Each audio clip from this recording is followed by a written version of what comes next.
Les geeks, les geeks, les geeks. Vous l'avez vu sur la vignette. Aujourd'hui, je vous parle du bazar de l'épouvante avec Ed Harris, Max von Sydow et Bonnie Bedelia. Alors c'est un titre qui est sorti il y a déjà quelques temps dans la collection Angoisse de Rimini, mais je ne l'avais toujours pas parce que vous savez, je les chine sur Vinted. Bon, celui-là, je ne l'ai pas eu à un petit prix, je l'ai payé au prix où il était vendu à l'époque. Mais moi, à l'époque, je ne connaissais pas encore la collection. Ça ne fait qu'un an que je la connais. Et donc voilà, j'ai rattrapé toute cette collection en un an grâce à mes bénéfices sur Vinted. Il ne me manque plus que Incubus, Hell Knight et il me manque Tentacule qui vient tout juste de sortir. Sinon, ma collection est complète. Et celui-ci, donc ça faisait un an que j'avais une alerte sur Vinted et il n'était jamais tombé, sauf en boîtier amarré. Mais je ne voulais pas le boîtier amarré, je voulais ce beau digipack pour aller dans ma collection. Donc il s'agit d'un digipack double DVD plus un Blu-ray plus livret. Nous avons le film en version cinéma, donc le film que vous connaissez peut-être déjà, puisqu'il était sorti en DVD il y a déjà bien longtemps de ça, qui fait 2 heures. Et nous avons aussi à l'intérieur la version télévision avec 1 heure de film en plus, donc une version de 3 heures. Donc vous avez la version cinéma en HD et la version TV en SD. Au niveau de la langue, vous êtes en français et en anglais pour la version cinéma, et pour la version 3 heures, vous êtes en anglais sous-titré. Au niveau de l'image, ils précisent que c'est pas forcément restauré parce que c'est une version qu'ils n'ont pas pu avoir en restauré. Vous l'avez aussi en 4/3. Mais bon, moi personnellement, ça m'a pas spécialement dérangé. Je connaissais le film par cœur, j'adore ce film. Pour moi, c'est même le film le plus intéressant de la collection. Et du coup, je voulais absolument le upgrader comme ça en Blu-ray et surtout découvrir cette version de 3 heures. C'est chose faite, j'ai rematé la version de 2 heures que je connaissais en fond pendant que je préparais des colis parce que je la connais par cœur. Et j'ai découvert la version de 3 heures, la version pas téléfilm, la version télévisée. Je ne sais pas si vous le savez, mais aux États-Unis, ils demandent parfois de tourner des scènes supplémentaires pour la version télé afin de pouvoir remplir une tranche horaire, parce qu'ils ont une tranche horaire assez particulière. Par exemple, Halloween, il faut savoir qu'il y a une version télévisée avec 10 minutes de plus. Donc la télévision a demandé qu'on retourne 10 minutes de plus de films, parce qu'ils ont un certain nombre de minutes de publicité à caser. Donc vulgairement, je vais vous dire, s'ils ont un film qui fait 1h35, ils sont obligés de mettre ça dans une case de 2 heures. Il faut un film d'1h45. Dans ce cas-là, ce qu'ils font, c'est qu'ils demandent qu'il soit retourné 10 minutes. Voilà comment fonctionne la télé américaine. C'est nul comme système. Mais du coup, il peut parfois y avoir des versions télévisées avec des minutes en plus, qui est le cas donc d'Halloween et de plein d'autres films. Et là, ils ont eu la bonne idée pour le bazar de l'épouvante de nous faire cette version télé.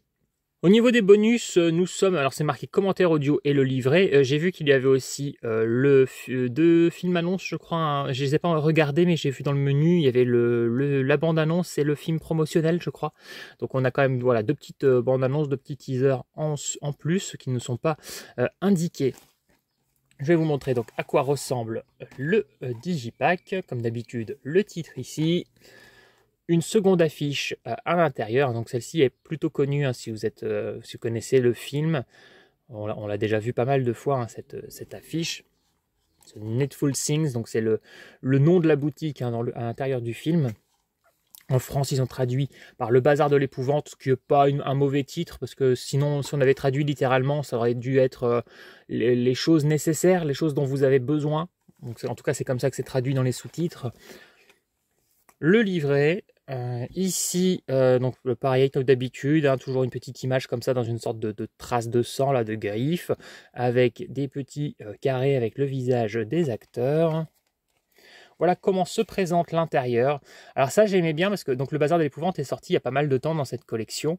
Et aujourd'hui, quand ils font une édition avec 3 disques, ils ne se cassent plus la tête, ils ne font plus ça.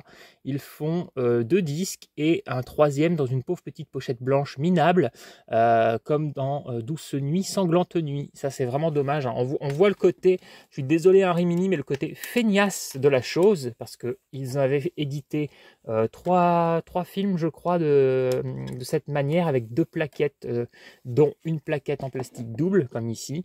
Et après, ils ont arrêté, ils se cassent vraiment plus la tête. Bon, derrière, toujours pas de visuel, c'est vraiment dommage. Hein. Il y avait, comme d'habitude, hein, je dis, ça serait bien d'avoir des images du film derrière les disques, comme l'avait fait ce joli coffret George Romero, que je vous ai présenté récemment un unboxing sur la chaîne, là, il y a quelques jours, hein, quand j'ai enlevé les disques, on a eu la belle surprise de découvrir de très beaux visuels.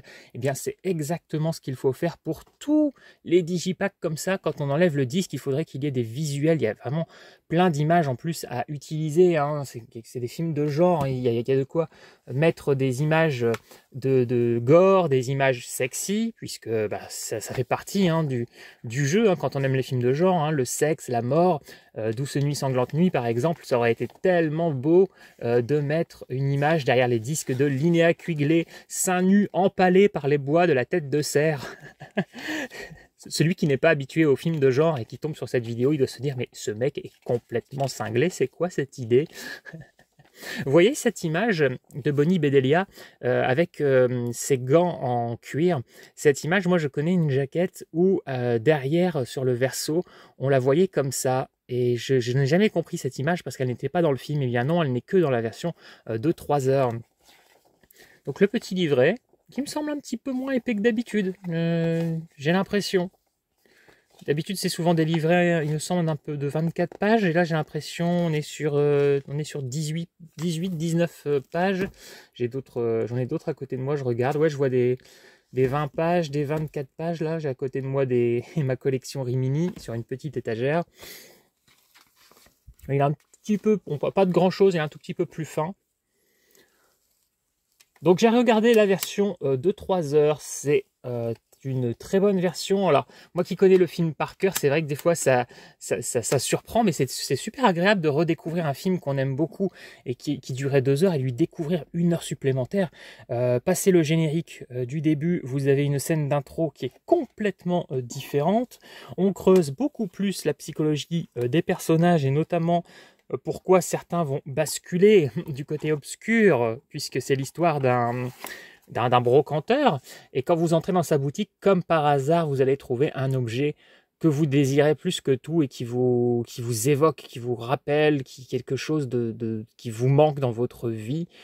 Et en échange, au lieu de vous demander un prix exorbitant, il vous demande un service. Donc en quelque sorte, vous passez un pacte avec lui, parce que voilà, ce personnage de Max von Sydow incarne au final le diable. Ce n'est jamais dit explicitement, il y a des gens qui l'accusent de l'être, lui ne plus soit jamais, mais ne contredit pas non plus. C'est d'ailleurs très amusant, attention je vous spoil un petit peu, hein, donc j'espère que vous connaissez le film.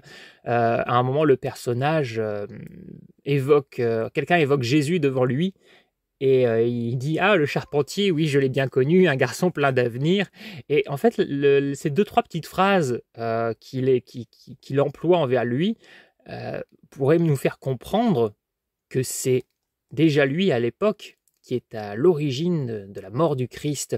Parce que c'est un personnage qui traverse les époques et qui propose donc comme ça des deals contre des objets. Et donc, en fait, ce qu'il propose, c'est souvent aux gens de faire une petite farce, de faire des choses, crever des pneus, casser les vitres d'une maison, tout ça. Et en fait, il demande à des gens qui n'ont aucun rapport avec leur future victime. Et en fait, la future victime pense que c'est quelqu'un d'autre avec qui elle a des conflits et ainsi de suite. Et tout le monde commence dans la petite ville à se retourner les uns contre les autres. Donc, il fout bien le bordel dans la tête des gens. Moi, j'aime beaucoup ce film. Il faut dire que je l'ai vu très jeune, j'avais 10 ans et je l'ai vu de nombreuses fois. Parfois, je rentrais chez moi, le film était mis en fond, voilà, pendant que dans ma famille, on faisait la cuisine, la vaisselle ou ce que vous voulez, les activités du quotidien. Il y avait souvent des films en VHS mis en fond et le bazar de l'épouvante tournait souvent. Donc voilà, ce film, je le connais vraiment très très bien et j'ai une affection particulière pour lui. Je ne sais pas ce que vous en penserez si vous le découvrez maintenant. C'est un film de 1993. Donc nous avons l'excellent Ed Harris, hein, je pense qu'il n'y a pas besoin de le présenter, et Bonnie Bedelia, elle vous dit peut-être quelque chose, c'est la femme de John McClane, la femme de Bruce Willis dans la saga Die Hard. Vous avez aussi Amanda Plummer, que vous connaissez de Pulp Fiction. D'ailleurs, c'est pareil, son personnage, on comprend beaucoup mieux sa psychologie. On la comprenait déjà dans la version de 2 heures, mais c'est encore plus approfondi. On comprend mieux ses névroses, on comprend mieux pourquoi elle est amenée à faire ce qu'elle fait et à se défendre et même à attaquer. Cette version de 3 heures, forcément, perd un tout petit peu en rythme parce que c'est 3 heures, parce qu'il y a des petites... peut-être des petites scènes que vous allez trouver un peu longues. Moi, je me suis pas ennuyé parce que c'était un apport à des personnages que je connaissais déjà par cœur, dont je connaissais les psychologies. Donc j'aimais bien, j'avais vraiment l'impression limite de découvrir un complément, un midquel, vous savez, ces films qui s'insèrent au milieu d'une histoire. Vous avez les préquels, ça raconte ce qui se passe avant, vous avez les séquels, ça raconte ce qui se passe après, et vous avez des midquels, ce sont des films qui se passent au milieu d'une histoire que vous connaissez déjà, mais une partie que vous n'avez pas vue. Je crois que c'était le cas, alors je suis désolé, mais le premier exemple qui me vient en tête, parce qu'il n'y a pas beaucoup de midquel, c'est Bambi 2. Il me semble que Bambi 2 était un midquel.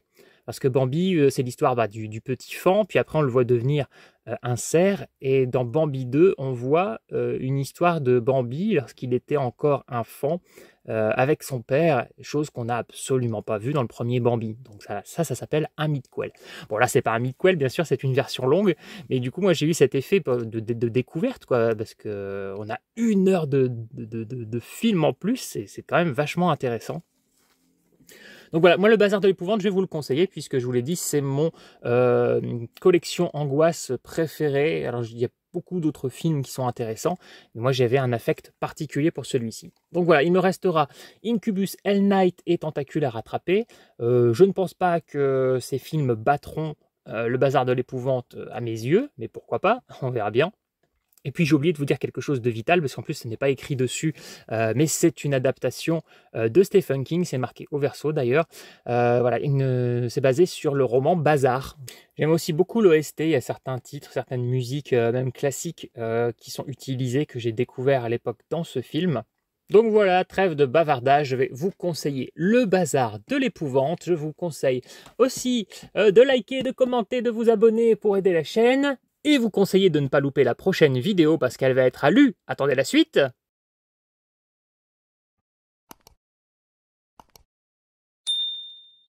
Sinante.